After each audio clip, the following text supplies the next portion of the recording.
You are welcome to my Excel tip number 10, basic arithmetic operators in Excel. We have several arithmetic operators. For example, the most used is plus, which we use for addition. For example, here I have an example or real example you can see on the left side, because in the column A I have value 1, and in column B I have value 2, and in the C is a result.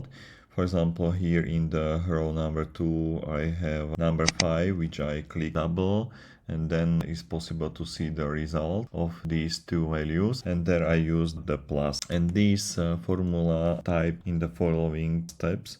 I use the equal symbol, then I click to number 2 because I would like to add 2 as a cell address. Then I use the plus sign, and then I click to B2 or number 3 represent cells B2, and then I hit enter button, and then I see the result. Now I follow or I continue in the next basic arithmetic operators. Here you can see the subtraction or minus, so I use the same or similar step as in the previous example, but instead plus I use the minus. So equal sum, then I click to number 2, and then I use the minus symbol, and then I click to number 3, which is typed in the cell B3, and then I press enter.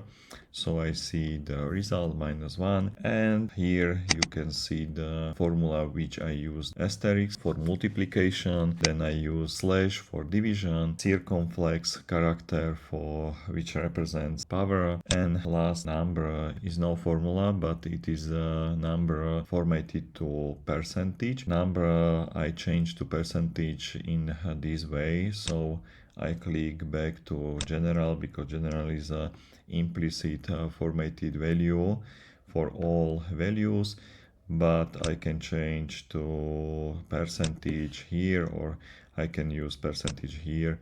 Here you can change all formatting which you use in a calculation. So that's all from me, and have a nice day. Thank you.